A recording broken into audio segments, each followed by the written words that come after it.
Olá, sou Tânia Ramires e hoje eu vou falar um pouquinho sobre uma ferramenta que eu uso no meu dia a dia, chamada PyTest. A gente utiliza o PyTest para testes de código em Python em back-end, mas você também consegue utilizá-lo em front-end. Você consegue integrar ele com uma ferramenta, com a outra biblioteca, por exemplo, o Selenium, e realizar os testes de front-end normalmente. No nosso caso aqui, a gente utiliza para back. Por que ele é muito bom? Ele facilita a criação, a execução e a organização dos nossos testes.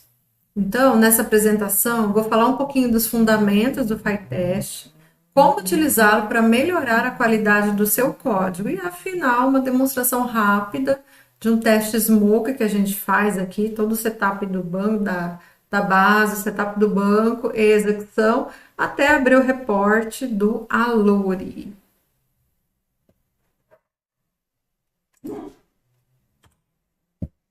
Bom, instalação e configuração do PyTest.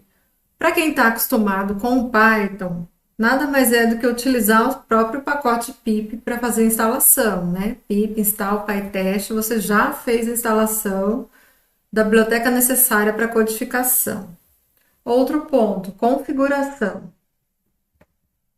Você pode personalizar o comportamento do PyTest através de um arquivo de configuração, por exemplo, definindo o nome padrão da sua classe, definindo o nome padrão do seu teste. E dessa forma, quando você executa o comando de execução do teste, ele busca todas essas classes, todos esses arquivos para poder fazer a sua execução. E por último, integração. Você pode integrar o PyTest com outros frameworks e ferramentas de desenvolvimento. Você consegue fazer análise de cobertura. Você consegue, no caso aqui, eu utilizo o relatório Aluri, então você consegue integrar com este e outros reportes de testes já conhecidos no mercado e assim gerenciar o seu teste, gerenciar, evidentemente, a qualidade do seu código. Antes de escrever um teste, o que é importante? Você pensar na organização do seu teste. Como aqui a gente está trabalhando basicamente com código Python, recomenda-se que o teste seja dentro do módulo ou da aplicação que você está atuando. Por que fazer dentro do módulo? Para ele poder fazer análise de cobertura. Posso fazer externo a ele? Pode fazer externo a ele normalmente. Só que neste caso você estaria perdendo a questão da cobertura do teste, mas você tem outras formas também de atuar. E aí vai de cada equipe, vai da necessidade de cada projeto. Bom, pensei na organização, em função, em módulos. Importante é você pensar na estrutura de como é o seu código hoje e fazer algo muito parecido e similar para ficar fácil, né, da gente acompanhar a execução e até ter uma ideia, olha, quebrou esse módulo aqui, esse módulo trata de cliente. Então fica mais fácil para a gente gerenciar o código também. Importante, quando a gente executa o teste, o mais importante que existe são as asserções. A gente precisa avaliar se o resultado, ao final do teste, foi alcançado. Por exemplo, se eu estou pedindo para cadastrar um cliente, eu preciso conferir se o cliente foi cadastrado. E, preferencialmente, conferir os dados no banco se foram inseridos de forma corretamente. Fazendo as asserções, a gente consegue garantir que o teste está sendo executado. Se você só executa o teste, não quebrou, isso não significa que está funcionando adequadamente, tá bom? Então, as asserções são muito importantes. E claro, a execução, você executa ele como num terminal, né? Você pode executar via comando, você pode incluir no pipeline de build normalmente, e ao final avaliar se o seu código obteve sucesso ou não. Bom, importante, o PyTest trabalha muito com fixture. Então, neste caso, é importante você planejar as fixtures que você vai trabalhar. O que são isso? Nada mais simples de dizer que são funções de setup e teardown para preparar o ambiente de teste. Então, antes de começar o teste, você pode rodar uma fixture, por exemplo, para criar um banco. Antes de cada caso de teste, você pode fazer alguma inclusão de dados se você estiver precisando, ou alguma limpeza de base. E você consegue compartilhar isso, reutilizar isso. Então é bem interessante quando você estiver codificando, já pensar, olha, essa função aqui eu consigo reutilizar em outros. Então, sugiro que você trabalhe ela como fixture. Que aí, antes de executar o seu teste, a primeira coisa que o Python faz é executar essa função. E aí você pode categorizar, eu quero essa função por sessão, eu quero essa função por caso de teste, por módulo. E aí você define ao longo do processo. Então, primeiro, definir fixture, criar funções de setup e teardown para preparar o ambiente. Como eu comentei, reutilizar essas fixture, compartilhar ela entre os testes e manter o código organizado. E definir esse escopo. Ela vai executar por sessão, uma vez, ou seja, uma vez só. Não, ela vai executar por módulo, por classe, por função. E aí, cada caso é um caso, evidentemente. Bom, como é que eu parametrizo meus testes? Dentro de cada caso de teste, ou até de cada classe, você pode parametrizar de diversas formas o seu teste. Você pode receber dados ou definir parâmetros em tabela. Então, eu acesso uma tabela, recupero a informação e processo ela. Através de um arquivo texto, você consegue gerar isso dinamicamente, é a parte que eu mais gosto, eu prefiro realizar, é gerar o código dinâmico. Por exemplo, eu preciso fazer o cadastro do cliente. Então, eu vou preparar, por exemplo, no caso de uma API, uma requisição, né, um JSON lá, e com todos os campos necessários exigidos no padrão solicitado. Né? E aí eu consigo, por exemplo, é um campo data, então eu vou mandar uma string nesse campo e avaliar o resultado. Não deve deixar. É um campo inteiro, não aceita nulo, então eu vou enviar nulo. Se eu consigo fazer tudo de forma dinâmica. Ou você consegue parametrizar também por marcadores, né? Ele tem essa possibilidade de, antes de cada caso de teste, você usa o comando pytest.mark e assim você parametriza a sua entrada de dados. Eu quero que sempre seja testado com o parâmetro XPTO. Por quê? Porque esse parâmetro é importante, é fundamental, não pode falhar, tá bom? Bom, como é que eu gerencio as exceções e os erros? É importante você capturar essas exceções através de assertivas e lidar com essas exceções. Depurar as falhas. Uma vez que aconteceu um erro, e agora? O que eu faço? Será que é o teste que está com erro? Ou será que a gente subiu alguma mudança e essa mudança impactou no método que você está testando? É importante você analisar o código e, claro, os relatórios facilitam muito a vida da gente no momento que isso quebra. Por quê? Ele te fornece qual é o parâmetro de entrada e te fornece o resultado final. E assim você consegue avaliar se o problema está no teste ou se o problema de fato ocorreu no código. E, por último, algo muito interessante, muito utilizado, é você colocar marcadores no seu teste. Por exemplo, é comum a gente marcar de todo o arcabouço de teste que eu fiz, quais as funções, quais as classes a gente pode considerar como smoke.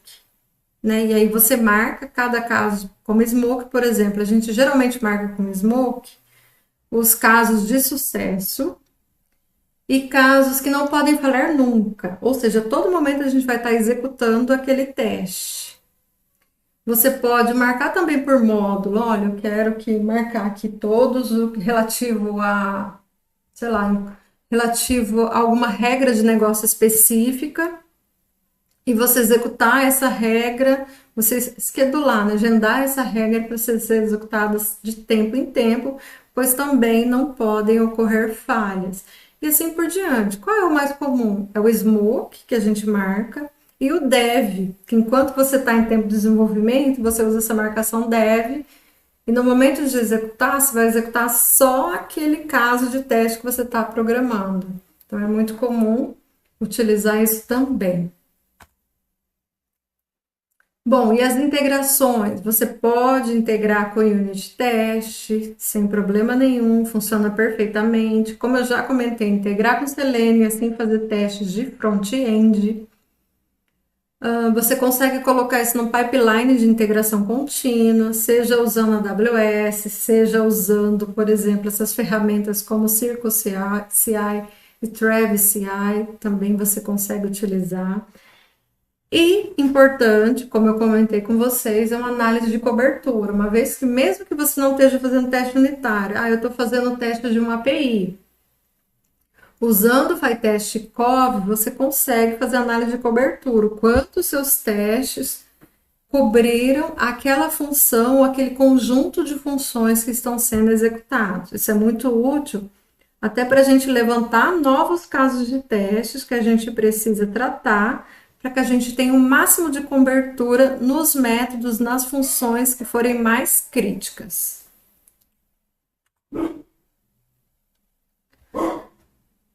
Bom, importante, em resumo, convém a gente escrever teste legível, teste expressivo.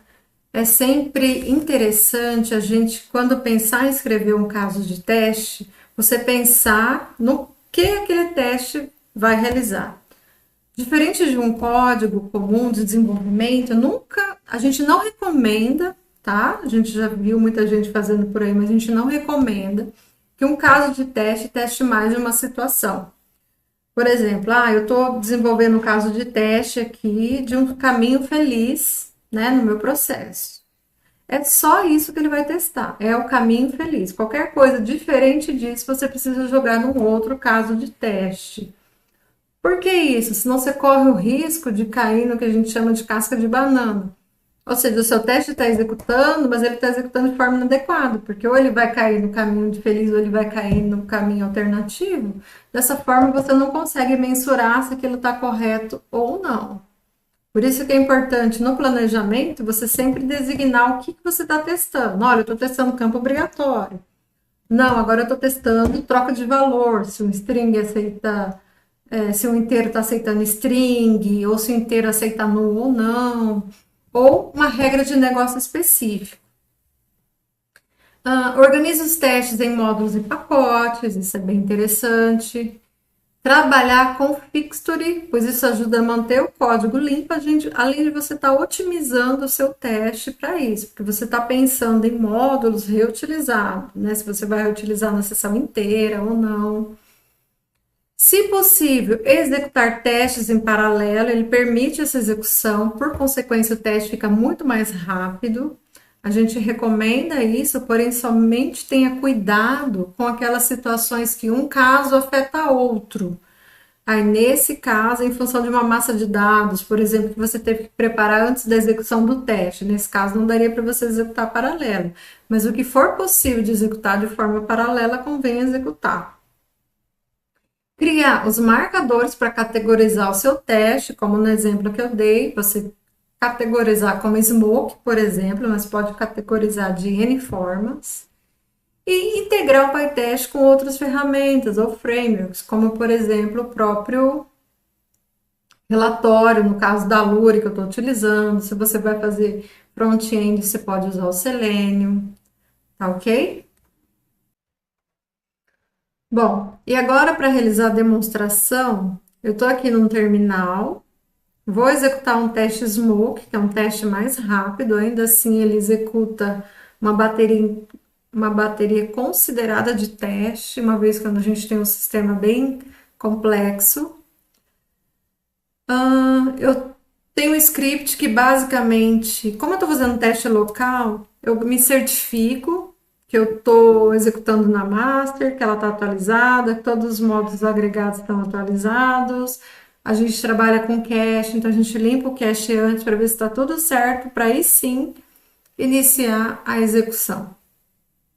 Então, vou executar esse script, que ele vai limpar o Redis da vida, né, os caches que a gente trabalha, e iniciar essa execução. Esse teste, ele sobe um banco de dados, executa os scripts, cria uma carga de dados para a gente conseguir realizar o teste, e ele gera o relatório ALURI. Vamos ver, 224 testes, agora ele está abrindo o relatório gerado, 100% de sucesso, sem erros. Abrir o relatório. Ele lista para você todas as suas suítes, ele lista todos os seus casos de teste, as classes que você trabalhou. Espero que você tenha gostado dessa demonstração. Nos próximos vídeos eu vou entrar um pouco mais a fundo no PyTest, mostrando como que cria uma fixture, como que coloca uma marcação, como que realiza um teste básico. Então acompanhe os próximos vídeos. E claro, se tiver alguma dúvida, manda aí. E obrigada por assistir. Tchau, tchau!